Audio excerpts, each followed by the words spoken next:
so this is a little bit different format than I normally put out. This is more of a DIY tutorial type format. And what I am going to be showing you how to do is how to create your own resist. We all know that Vicki Boutin just came out with the Irresistibles from 49 in Market. And like many of you, I have purchased them. But accidentally in February, I figured out a way to make them myself before I even got the product in the mail. And I just wanted to share you 3 ways that I found to do this. This is not a process video where I create a layout. This is just me showing you 3 different ways to do resist on your page. So this first technique, I did this for my Rainbow Crush video for March. That actually released on Wednesday of this week, so that's March 11th. So if you wanted to watch the entire process video to see how this layout came out, you can. But what I'm showing you here is I just used that Faber-Castell gel glaze with a stencil and a stencil knife, a palette knife, and I just put it on my background directly, and then I allowed it to dry. Now I am taking a Shimmers paint. It's one of their newer colors. I think this is from the February color kit. It's got the word mint in it. Mint was the color of the month for March for Rainbow Crush, so that's why I chose that. And the next thing you're going to see me do besides poke Penny is to wipe off the excess paint from that background. And now I'm going to show you a nice little close-up of that as it has dried. Looks really good, looks a lot like the Irresistibles. This next technique, I am taking this title piece from Vicki Boutin's, one of her last things that she made with American Crafts before they went away, was some chipboard titles, and this is just one of them. It's just plain white chipboard, and I'm using a Crafter's Workshop stencil, and then I'm using a different medium for this because the Faber-Castell one I used in the first clip is not available, or at least not cheaply. I found it on Amazon, but it was like $35 or $40 for that tiny bottle.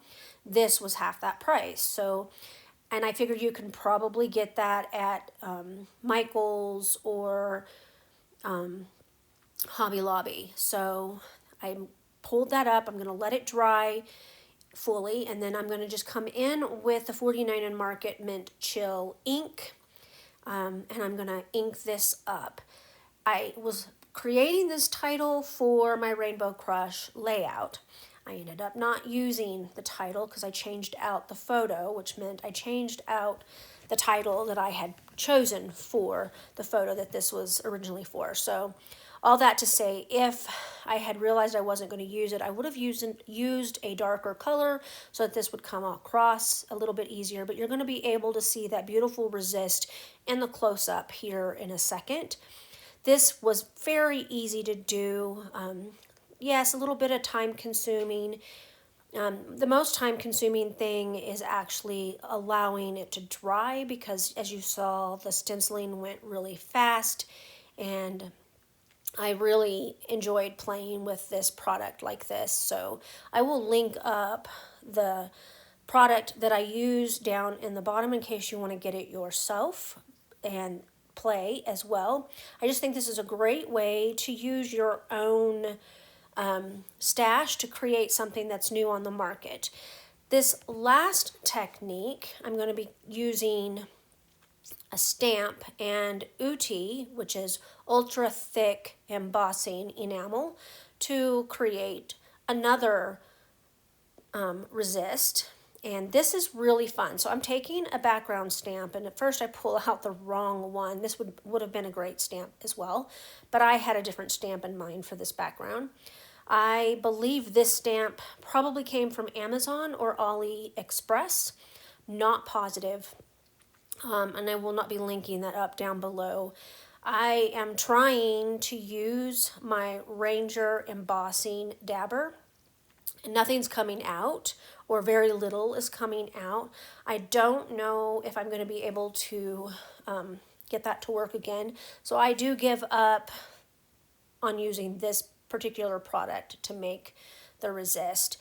And I bring out my trusty Versamark pad. Versamark ink is a clear ink. It's very thick.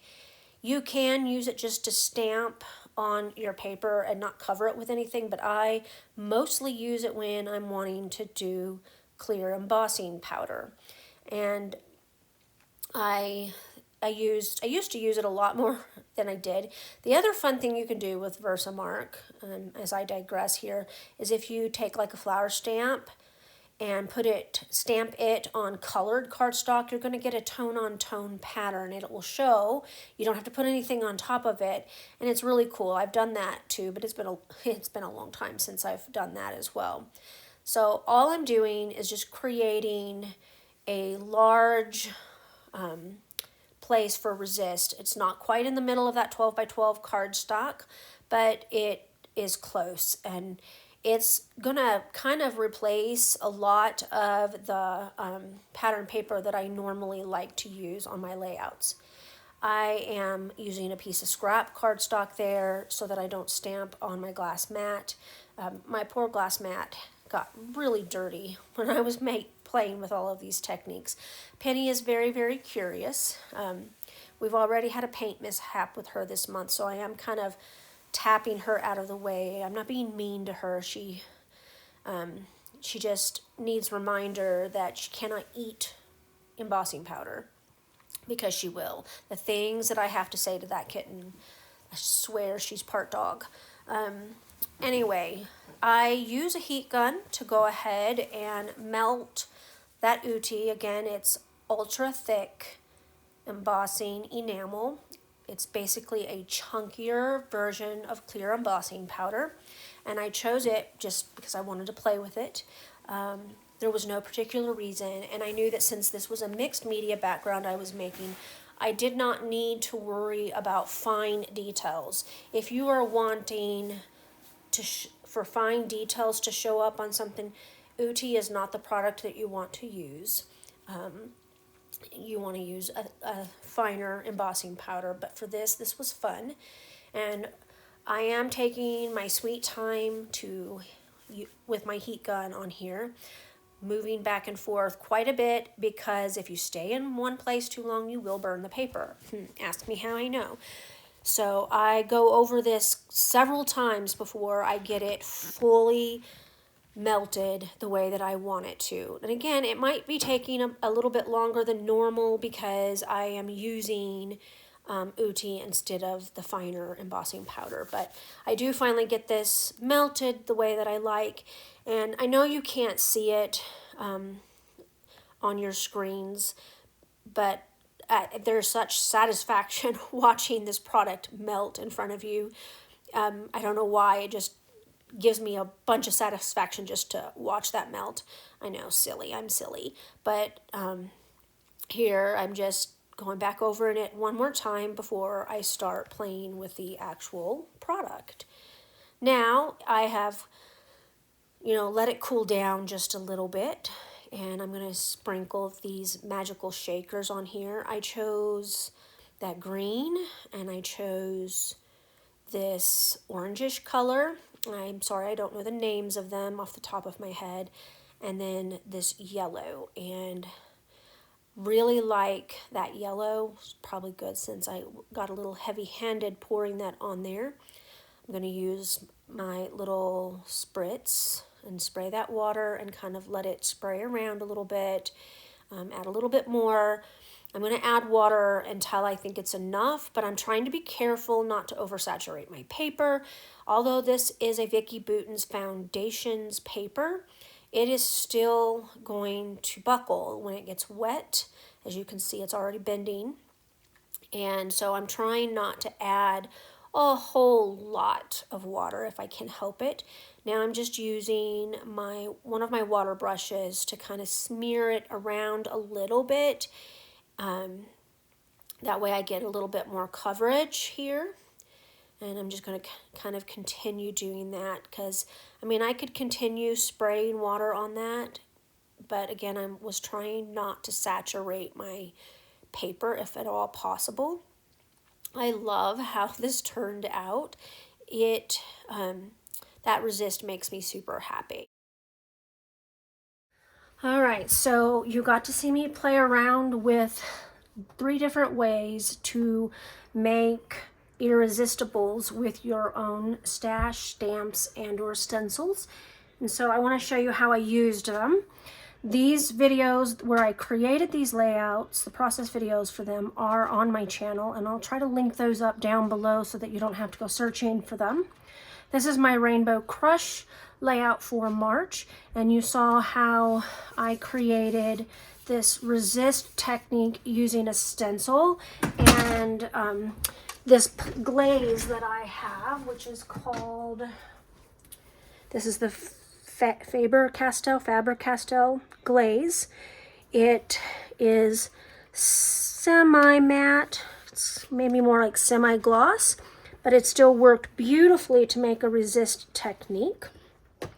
The third way I showed you was I took a stencil and a different glaze from Golden, and it is a gel matte, extra heavy gel matte. It's very thick matte acrylic medium, and I used that on with a stencil on top of a chipboard title, and that ended up on this layout, where I also created a resist technique using stamp, Versamark, and Uti, and then I heat embossed and then just used magical powders to create that lovely resist technique that you see there. I tried to use my Tim Holtz embossing dabber. I bought this to use with the stencil, but it's not coming out of the top very well, and that shows up in the beginning of this video here where I'm playing along with that. So, but I just wanted to show you the finished layouts along with this technique. So if you are on a spending freeze and you already have stamps and stencils, Versamark, heat embossing powder, glazes that you can use, you can create your own beautiful Irresistibles for your layouts too. And that is the reason why I shared this technique with you. I hope that you guys have a great rest of your day. Bye.